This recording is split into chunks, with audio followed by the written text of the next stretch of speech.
Hi, my name is Magdalene Dabinda, and I will be doing commentary on the study of SSD reliability in large-scale enterprise storage deployments.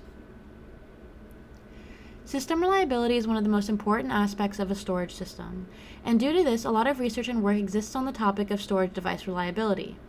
But as more data is being stored on solid-state drives, the focus shifted entirely on the reliability of them. This study exists because there are currently no studies that focus on enterprise storage systems, which are one of the most important types of systems in the world right now. In this paper, the author works on closing the gaps between this lack of research in the field and provides the first field study of a large population of SSDs deployed in NetApp's enterprise storage systems. Why exactly focus on enterprise storage systems? The drives, workloads, and reliability mechanisms in these systems can differ significantly from those in cloud data centers and will in turn have different reasons and factors for failures or reliabilities.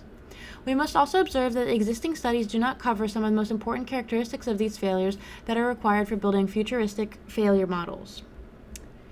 This study is based on telemetry data from a sample of the total NetApp population over a period of 30 months.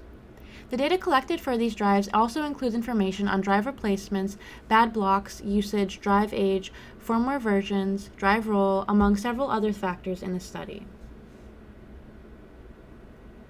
Throughout the study, the main significant results that I found from the authors include firmware versions can have a huge impact on replacement, and as such, they just suggest that updates are made much easier to implement to increase reliability.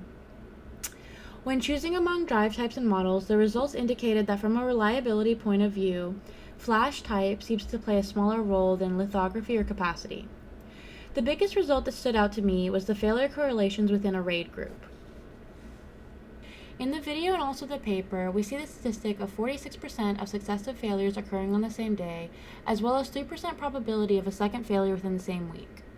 This number seemed very high to me, and as I continued to read, I further realized that the authors grouped together all categories of failures in severity. This means that a category of a very minor severity, such as SL1, which could mean a predictive failure or a threshold exceeded, was grouped together with a very severe category of SL4, which could mean a completely dead or unresponsive drive. Grouping these together provided such a broad type of statistic, and I don't feel like it was used in a meaningful way.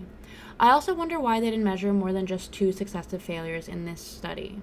At the end of the presentation, when prompted with this question, he said that they did not collect enough data for measuring 3rd or 4th consecutive failures, and I feel like this data might have been useful to this study, so perhaps a longer time frame for the study would have been useful.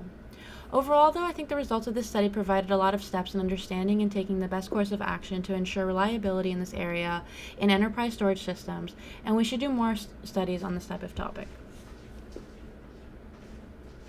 Thank you so much for your time.